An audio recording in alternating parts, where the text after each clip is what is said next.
மாவட்ட கல்வி அலுவலர் நம்மளுடைய தலைமை ஆசிரியர் அவர்களை பூக்கொத்து கொடுத்து வரவேற்பு.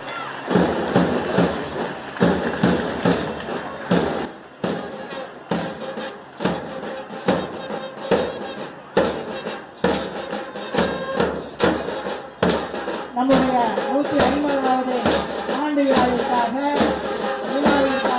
தலைமை ஏற்க மாவட்டத்தினுடைய ஆட்சித்தலைவர் அவர்கள்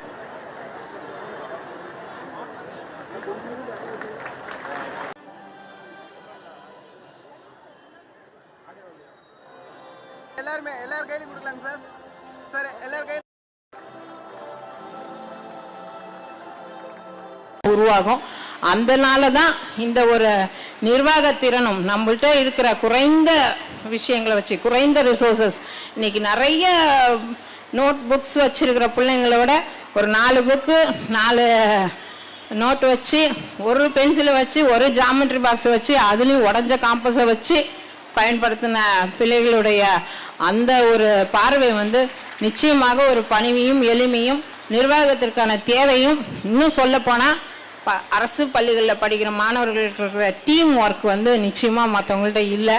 அந்த டீம் ஒர்க் நான் அதை நிறைய இடத்துல பார்த்துருக்கேன். நீங்கள் எங்கே படிச்சிங்கன்னு கேட்குற கேள்வி ஒரு பெரிய அட்மினிஸ்ட்ரேட்டிவ் செட்டப்பில் இருக்கிற ஒரு ஒரு நல்ல நிர்வகிக்கிற ஆட்கள்கிட்ட நான் நிறைய பேர் கேட்டிருக்கிறேன். அதில் நான் கேட்ட ஒரு 100ல் ஒரு 90 பேர் அரசு பள்ளிகள்லேருந்து வந்தவங்க தான். அவங்களால மட்டும்தான் பக்கத்தில் இருக்கிறவங்கள ஒரு சகோதரத்துவமாக பார்க்க முடியும், பொறாமை இல்லாமல் பார்க்க முடியும், வளர்ச்சியை தன்னுடைய வளர்ச்சியாக கருத முடியும். அந்த டீம் ஸ்பிரிட் இருக்கிற ஸ்கூல்ஸில் நிச்சயமாக முதன்மையான இடம் அரசு பள்ளிகளுக்கு நிச்சயமாக உண்டு என்பதை தெரிவித்துக்கொண்டு, இந்த மேடையில் இவ்வளோ ஒரு நிகழ்ச்சியை நடத்தின இந்த பள்ளியினுடைய முதன்மை கல்வி அலுவலர்லேருந்து ஆரம்பித்து இந்த பள்ளி தலைமை ஆசிரியர் எல்லாருக்கும் என்னுடைய நன்றியை தெரிவித்துக் கொள்ள வேண்டும். யாரெல்லாம் எனக்கு அப்புறம் இந்த நிகழ்ச்சி முடியலை, எனக்கு அப்புறம் இங்கே வந்திருக்கிற பெரியவர்கள், இந்த பள்ளியில் படித்த மாணவர்கள் நிச்சயமாக உரையாற்ற இருக்கிறாங்க. அதையும் எல்லாருடைய உரைகளையும் கேட்டு நம் மாணவிகள் அவங்களுக்கான திறமையை எப்படி வளர்த்துக்கலாம் அப்படிங்கிற அந்த யோசனையிலும் இறங்க வேண்டும் என்பதை தெரிவித்துக்கொண்டு இந்த ஒரு நல்லதொரு வாய்ப்புக்கு நன்றி கூறி அமைகிறேன். நன்றி, வணக்கம்.